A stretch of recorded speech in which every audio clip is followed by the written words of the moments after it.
Man, I love Destrega. I love the goofy voice acting. I love the PS1 as heck character designs. And I love its dramatic music.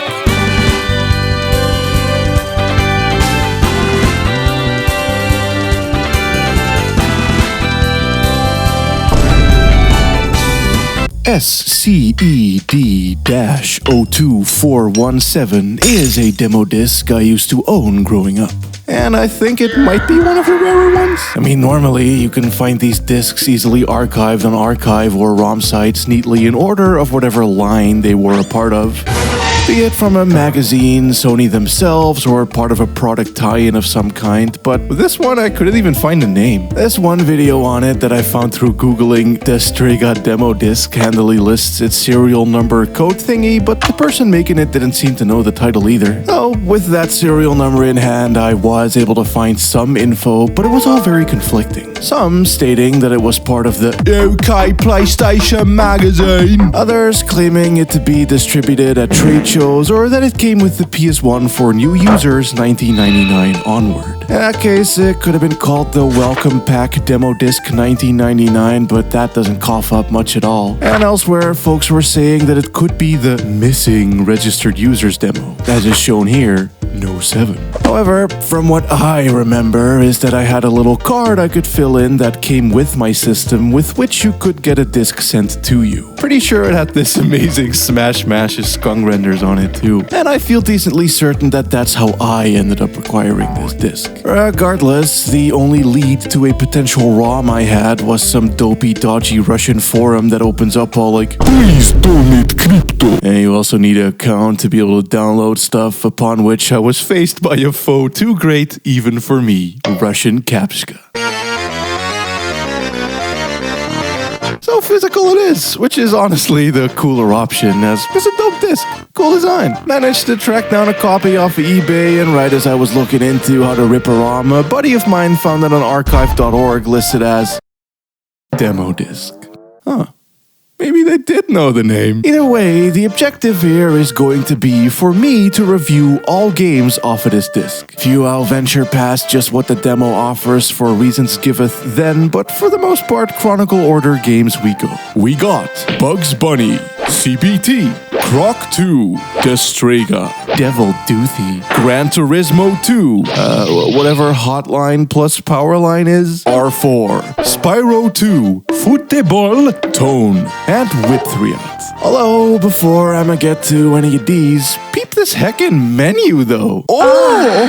That's defo one of the cooler bits about all these old demos in it. The cornucopia of menu aesthetics. I quite like this one's and how it undulates and pulsates with how and when you browse, as if every game is its own rift into a dimensional vortex. Similar to the vibes as PlayStation magazines has had, showing off a clever use of pre-renders and FMV to create their iconic Y2K bubble spaces.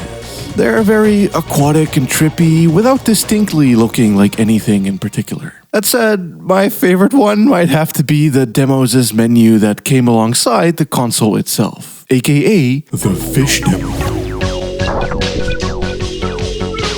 Like, this is the goddamn vibe right here. Flying between the fishes with the gradient underwater goop, all the while the music is on some straight up go on new age big beat, break beat, pill pop and chill out type shit.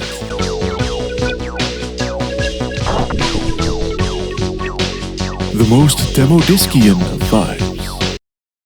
If you're European. Yeah, this is actually one of my favorite things about these types of discs, the highlighting of the cultural divide. See, Europe was very trippy, meditative, Y2K hippie revivalism by way of trance and rave, selling one on a mind-expanding gaming experience. Whereas American demos was all like, "Yeah, brothers, suck them off, beat their asses, bleed from the balls. That's right, little boy, are you man enough to play video games? Can you feel the rage? Video games! It's tail time! And I like that divide. Culture is neat. and used to great pretentious effect here to really sell the PlayStation experience. Cause I mean, sometimes you really do be needed a bunch of gravity, heft, and weight, all to showcase a fucking Bugs Bunny game.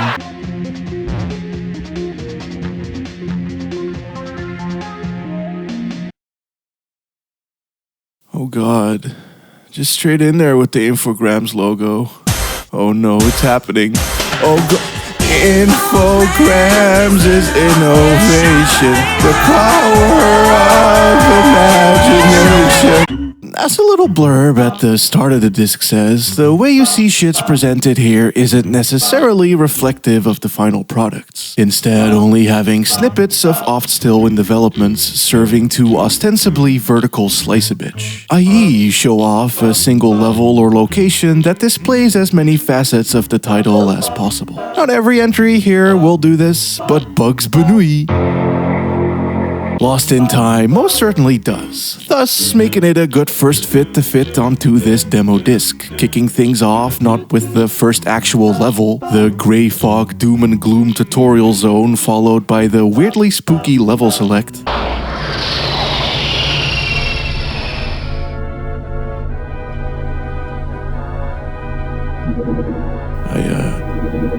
I know at least one person who was actually scared by this as a kid, but instead by what is by far and away the most colorful and tightly paced stage this game has. A cute little cutscene, Stone Age Elden FUD, and then, whoo, off you go, stiffly skunk jumping about the place. I suppose that could be an example of this being early dev. Like, it's really stiff, with the camera obscuring shit more so than it helping, and bugs just sort of juddering up ledges, clipping onto them instead of doing anything smooth feeling. And indeed, the full game does fix this by doing fuck you, this is just how the game is, bitch, get used to it. I hesitate to call the game feel of its time, as the later platformers in this will show that not to be the case, but it do be very indicative of PS1 era licensed scrimlos. You know, shit like A Bug's Life, or Bug, where shit ain't buggy and certainly skungy, but Bugs Bunny luckily does make up for this a ton with the vibes it has going on. Again, it's super colorful, and has a design to match, being that right away there's a wee rock to push to get you to a secret area with some goodies, and a impressively awkward physics moment. Back over before there's a dino obstacle to jump over, whomst also add some color contrasting to the scene of beige and green. There's birds flying around in the distance, a lovely little skybox gradient with clouds, and I really like how the enemies hit the ground so hard that all collectible carrots spring up from it. This is then followed up by a random anvil falling, a dude pushing boulders, some really precarious penis platforming and log walking, a wee cute sneak segment with non-lethal consequences, and a boss fight, both showing off some of its bun-based tech.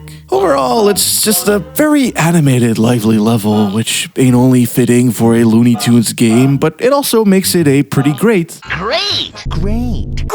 showcase for what this game manages to do despite how clumsy the handling be, ostensibly brooming the platforming under a playgroundy level design rug, which is a facade it maintains quite well as well. I mean, in the second level, for instance, your pirate boardwalking, which ain't all that diff color palette-wise, though, shoutouts to the PS1 sun. That shows its reflection extending behind it. Unique. But I do like how much of the area you can see right away due to its layout and how it plays out with the theme lowering bridges, raiding chests, doing guess the chest mini games, pushing crates and stacking them to reach places, clam purlin, ballin, targeting, and TNT lighting. It's all pretty cute. Dig the 1930s level 2, displaying some nice hand-drawn textures, skylines, crummy apartment interiors, and blazing bullets all bringing to life a dark, gangster-infested nighttime city crimescape. Sadly, the rest of the levels are all super fucking long, like really unnecessarily big. So, in that sense, the demo's defo the best one what they could have picked in my opinion, and certainly a very fitting showcasey way to jumpstart what done this video gon' be about. Nice!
dang, new album just dropped, featuring this exact song as well as many other tracks from Patreon segments I did over the past 12 months, such as... Or...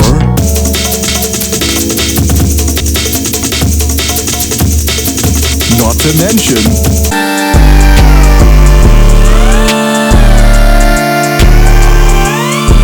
And even...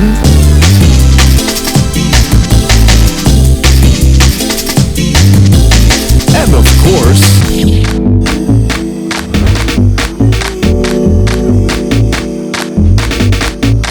And many more songs to go along with. It's 30 tracks, about an hour and 11 minutes long. I put my whole pussy into this bitch, never worked this long on a single thing before, and I am beyond proud of what I have. I don't typically ask people to share things around, but please share this around. Also do this. I don't normally ask for that neither, but who knows? Maybe it can't hurt. Anyway, yeah, new album. It is time for Coconuts.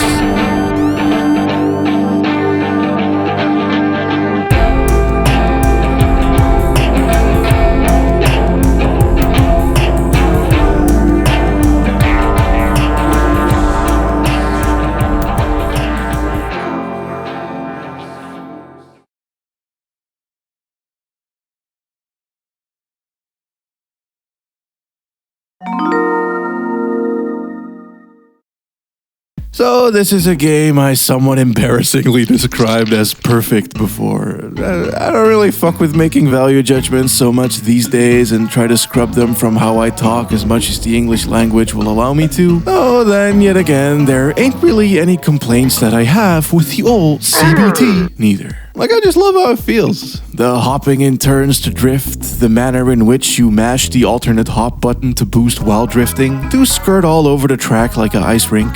Combine that with how landing jumps also grants boosts and tracks with hella swerve and elevation suiting all the prior excellently, as well as frequent boost pads, and you end up with a game where the player is granted a ridiculous amount of agency over their own speed, with very little in the way of caps. If you know what you're doing, you can basically be boosting unendedly. It's so fucking visceral. And that feel is luckily fully present in this snippet, if a little less refined. I mean, finishing races like this is a bit of an anticlimax, and the item scrabble sounds are different, and also the timing on when you can boost during a slide seems slower to my muscle memory, and R2 is the item button instead of circle, nor does the tracking on said items feel as smart as it is in the final product. And it is also just the Papu Papu track, which I do think is a great one to pick. Still early enough in the game to not be crazy challenging, but also offering buckets of jumps, exploitables, and tricky turns, it is for sure a track that has ample masterability to it, thus making it a great showcase for the depth HRT has to offer. Also, dang, the alternative splash screens, holy fucking shit. This is why I love demos, to be honest. Like, you just know they whipped up some shit as quickly as possible just to have something to put here. Shit's great. Bless. You got a name, Leadhead? Call me Woody.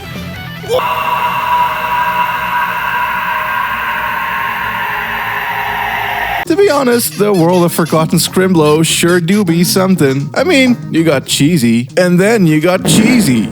And while not exactly on Pugsy tier, you could at least kinda count Croc into that territory. It's got the beach vibes for a start, which you gotta have in a post-Sonic world. You need your scrims to be chilling out in the sun for maximum critter swag. And just look at how cute this looks too. Motherfucker has his little binocs in his backpack. Do they control well? Fuck no. But the boy himself also has hybrid tankies, so what the fuck does he know? Cause yeah, it's like the first Croc had tank controls, and I guess they were like, oh no, I can't do that anymore. We're past the Bubbis zone. And so now when you hit left, he'll turn left first, tank style, but will then also move left later without hitting forward, thus making walking a straight line a bit of a challenge. But then also he goes when he butt stomps or spins, and I can't be mad at that. Love collecting gems as well, just like me, IRL. Man, look at this dude in his little cuck cage. But overall, I do really dig this. Level design is a happy marriage between the linear crash-type beats and the more open, rare-style collectoids. Little exploring, little collecty, little just walking along a linear line, taking in the cozy, happy, summery, feel-good vibes. Love the I love the Dedian tree lines and the boldness of the overall color palette for real. Yeah, sure, the platforming sucks, can't even reliably jump or turn for shit without dropping down lava, but for the one zone this demo offers, it's fine. I'll take the warm island vibes. Do you know any places where sailors hang out around here? Sailors? Yeah, I see them at night. At night? They're really big bad dudes, you know.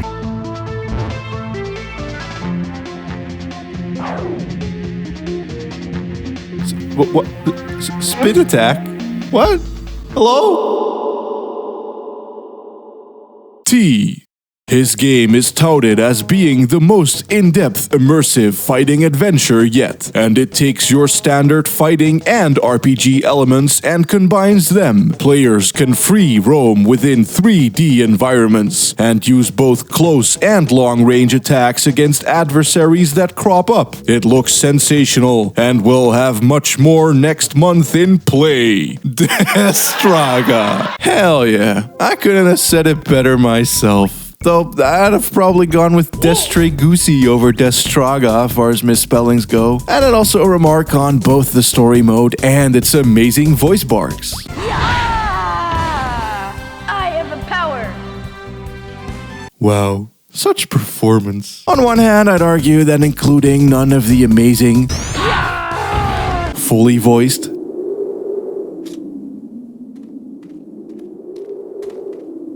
Cougar. perfectly animated, The Empire fell apart, and fighting broke out as each lord tried to expand. action-packed, What's this? A member of the Resistance?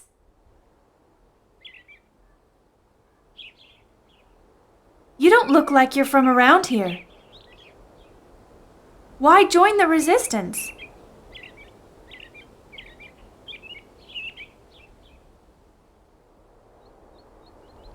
Never mind. feature-length widescreen PS1 movie is kinda wasting a massive USP for Destrega, but on the other hand, this here demo of it is all I knew the game to be for years, until I'd actually talk about it in a video, and it still very much sold me on the title regardless. Being a early arena fighter with big sprawling maps, hella elevation, and face buttons corresponding to either ranged or close range attacks depending on your range, as opposed to your opponent. You can stack attacks and combine them, and everyone has their own cool particle effects with different spreads, motions, AoE, or range, but it doesn't really have move lists exactly. Like most arena fighters, it has a bit of depth in a beat-em-up-ier sense, but as a fighter, all characters do end up playing the same due to the universal handling, which in this demo doesn't really matter as you only have 2 to choose from anyway. Letting the uniqueness of how it plays, considering that nothing else plays like it, and the cool melodramatic style take center stage. I think what's dope is that, as the article earlier referred to too, it's more like a JRPG stylistically. Reminds me a lot of The Legend of Dragoon with its medieval Euro fantasy vibe infused with some Asian mysticism-y cues that one wouldn't normally see combined that way, and that makes sense, seeing as it was made by Koei's very own Smegaforce, aka the team set up to make the cooler games as to aid in spicing up Koei's rather stuffy historical shit's heavy image with things like Dynasty Warriors, Winback, and this here wee penis fighter. Either way, I'd say that it's very much one of the uniquer titles on PS1 and therefore a good-ass entry for this demo. Oh, hello. Hello. Mr. Baby Man, goddamn, oh, Mr. Baby Man. Net Yarose was a black PS1 dev kit made available to consumers. With it, people could make games at home and share them online, with sometimes them even being featured on demo discs if proven popular enough. the Bouncer. 2. With Devil Dice being one of them. Well, I think it might be Neturose's biggest success story overall. I mean, outside of Fatal Fantasy's creator being hired by Square where he'd eventually work on the Crystal Chronicles series, Devil Dice actually sold millions of copies once it released as a proper standalone title, with some amazing house tunes to boot. This demo doesn't have. Thing is, demo discs are like really odd little things technically, being that games have to be compressed and stored in kind of ramshackle ways to be able to fit on the disc. Some emulators or even the PS2 or 3, which otherwise have pretty great backwards compat, can struggle with them, as do modded PS1s or even 100% accurate things like the Mister. Destrega, for example, wouldn't boot for me, and while this does seem to be working as intended, they did have Devil Dice use Wipeout 3's music, cause I guess there just wasn't any room for more CD audio, and if you're already scrambling to fit files to run together, then why not? Legit, I wouldn't even be surprised if the funny items crobble crash sounds weren't unfinished shit, but actually something borrowed and MIDI warped from one of the other games sound effect-wise. In either case, Devil Dice still stands as a super creative puzzler even without its signature tunes. One grid, too minimal amount of steps to take them all. To connect two dices with same facing sizes facing upwards. The player can move between dies after having linked them and can only flip them once on top, leaving them to only do a little push on foot. And so, one would always need to be thinking ahead hellily, requiring knowing the back of the dice like the back of thine hand, and I have dyslexia, dyscalculia, and some type of ADD or ADHD, so this really ain't for me. But I never forgot it either.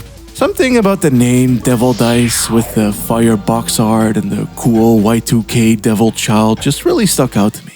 It's similarly imposing as IQ was, to be honest. Edgy puzzlers. And this demo here with its 10-hole rapid-fire levels and several modes does a pretty good job showing it all off, boasting the basics as just enough of a teaser to leave one likely wanting more.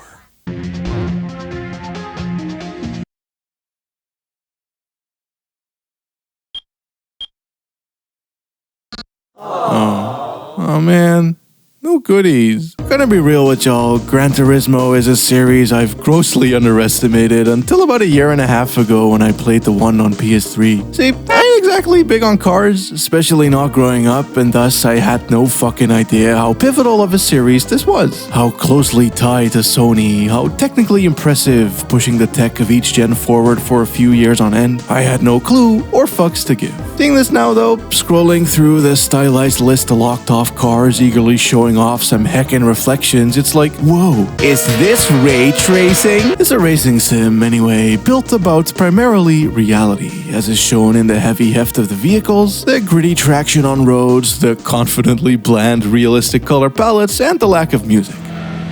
Well, at least in demo. It's all very money. And much like finance, I fucking suck at it. What am I, bitch? Some fucking rich kid? You think I own a car? You think my parents did? Fuck no. I took the fucking bus. It's not my world. Flashy, arcadey street cars? Heck yeah, I can relate to that. I've seen drug dealery motherfuckers pull burnouts in parking lots lots before. But driving, respecting, and taming an actual expensive luxury car? Nah. Cool showpiece though, it might not have impressed child me as much as Destrega did, but I sure as shit can't deny how wild this looks for its time. Hell, doesn't even have raging poppin'. What is this? Is what I thought to myself upon menu. Thing is, Powerline is something touted pre-menu in some of these discs, and so it always stuck with me as an item of importance. But, it's,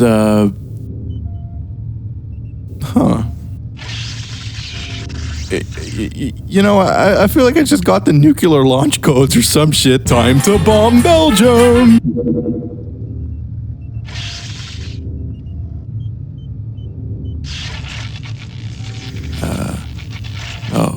Oh, I see. It's one of those, like, helplines from a time before GameFAQs. You could call a number and be like, help, I'm stuck, I can't jump over the hole. And then the person on the phone is like, No, that is just how Croc controls. And then they hang up.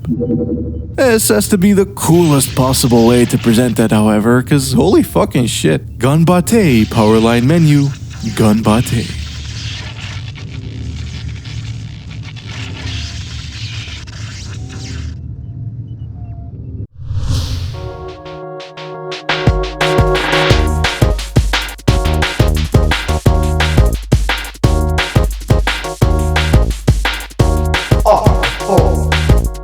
Ridge Racer 4 is the game that inspired an entire project for me back in 2019. That is currently blowing the heck up on streaming as we speaking as, well, R4 became a bit of a movement for real. See, I see PS1 Jungle, D&B, and breakcore shits being pushed all over social media, and while I'd probably rather encourage people to scope out those genres and their rich-ass histories beyond just games, it is pretty fucking telling of how R4 became such a cultural and aesthetical tour de force, being that it damn near single-handedly pushes all of that forward, alongside Wipeout and Ape Escape, just based off its distinct visual direction and dope OST alone. Showing up, for example, as a sample in Peggy's Ball.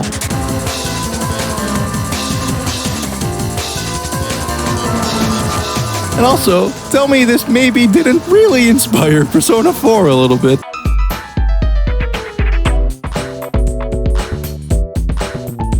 God damn, even the way the text rolls out is hyper stylized. Shit is sick as fuck. Yeah! Sadly, more or less none of that is in this demo. Nor is D-pad support, which is odd. But man, as much money as Gran Turismo had.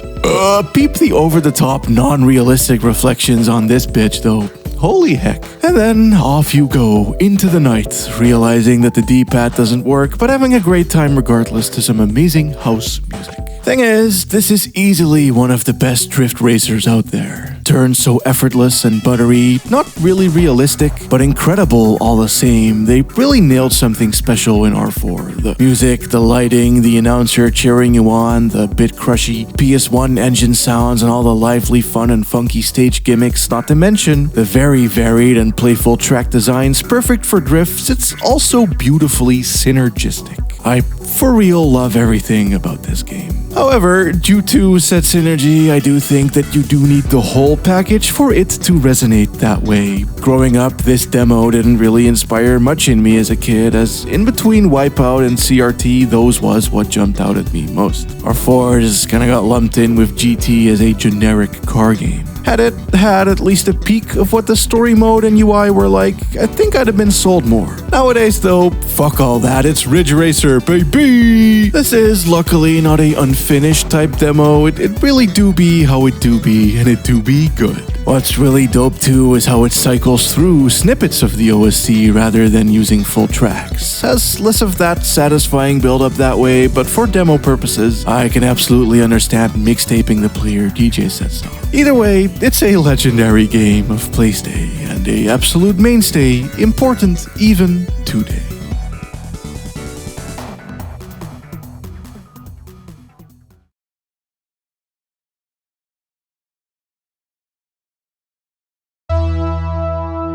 It is now time for the Spyro Rat. I mean, look at him. What a blessed creature. Nice model. And blessed is what I'd argue goes for the whole of Spyro 2. It's got such breathtakingly vivid, colorful, exploratory levels, so many tiny pockets, walkable ridges, far-off islands, and glistening goodies. Generally, if you can see it, you can go there, which really speaks to the imagination. Even in just these 2 levels that you get here, it still did for me, as for a good while, this is all I had. And I say that knowing that 2 Spyro levels is a hell of a lot of game. This is easily the beefiest entry on this disc. Because, I mean, they're great picks. Swimming Spyro was new to this to show off, as well as take aim with Spyro's new spitting ability. All the little NPC convos are intact too, not to mention the many side distractions. There's so much to see and do in 2's 2 levels, such as saving the wee guys from a dino death, or fireballing the gremlins for to collect 2 gold for 2 Skulton, and they even open up more than what's available normally. I mean, mean, when you enter the Aqua level in the main game for the first time, there's no possible way to be able to climb ladders yet. But in demo, that's unlocked by default, thus granting access to the turtle minigame. The only thing that felt a little off to me was the camera being slower to react, but unlike most shits on this disc, you do have access to the full entire pause menu where shit's changeable to what I'm pretty sure it's set to by default in the main game. And otherwise, it's just such a good-ass package. Like, these levels are playgrounds, essentially. Spaces the player can hang out in, make friends, play games, and overcome obstacles. Spyro, in general, is far less collect-heavy than the rarer maps, and I think that makes for a really great take on 3D platforming. It's defo a fair cut above the other two Scrimlows on here, that's for sure. Though, I do find it rather suspicious and intriguing how Spyro 2 opens up with our leading lad looking for a sunny beach vacation, but instead gets his ass yeeted to the fuck zone, which...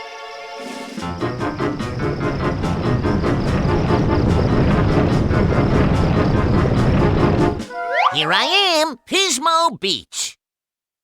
Hey, wait a minute. This doesn't look like Pismo Beach. Huh. Funny how both titles also decided to slice themselves with a Stone Age stage.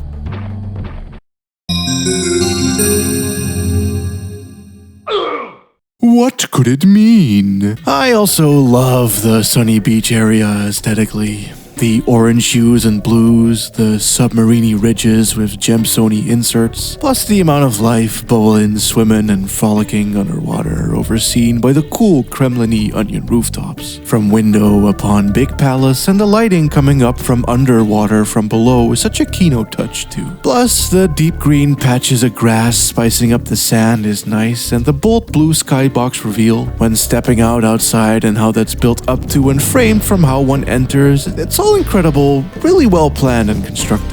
And I dig how the swimming doesn't suck either. I think people usually dislike it in platformers, being that it bogs you down, but Spyro only becomes faster underwater. Like a heckin' torpedo, and I think enemies using electricity but not being in the water is a fun little subversion too. Overall, it's like a beach level, a underwater level, and a boat level all in one, fusing the three aesthetics with a fantastical cohesion that also plays deeply into its playgroundy design. And if that ain't a goated showcase of game, then I don't know what is.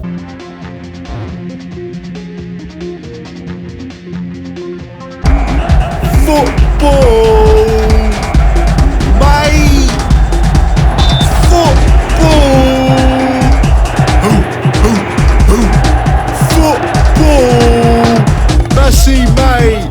Kick that football! Yeah, no, this was just a video. Looks fun enough though, has a bit of swag to it. Actually, I think you'll find it's called Soxer.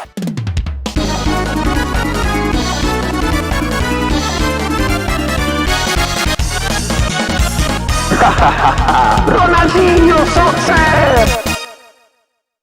Soxer.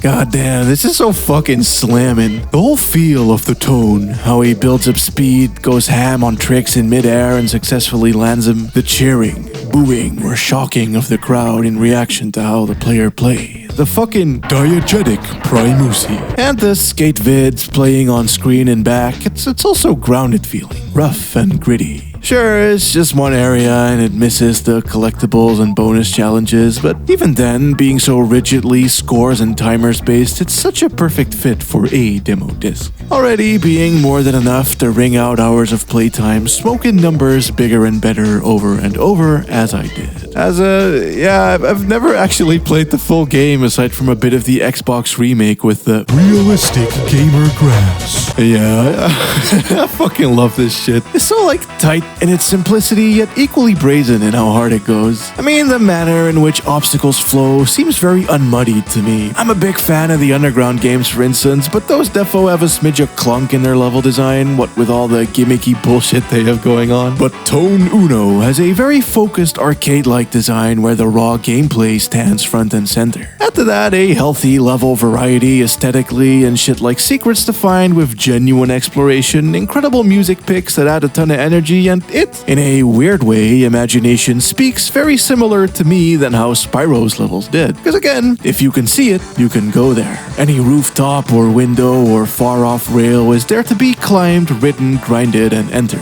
And besides, I adore the challenges and how fast you progress through it all, racing against timers and the high of your own high scores. Shit is pretty damn good. Woo! The final game! Yay! One I feel like I should have to say more about, but really don't.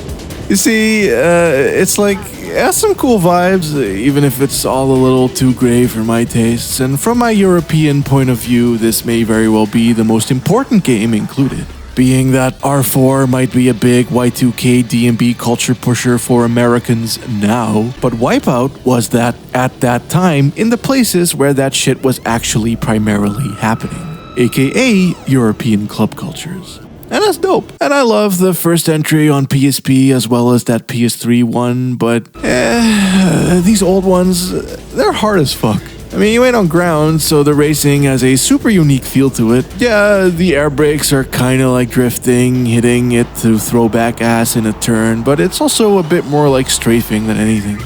And there's none of the traction you'd have on road. It's all very floaty and light, and as such, I find it a little hard to intuit or feel. And considering that it has a damage system and that you can die, I died. Not to mention the AI running perfect laps around me too. The later titles will have assists and more refined controls, but that is not at all here.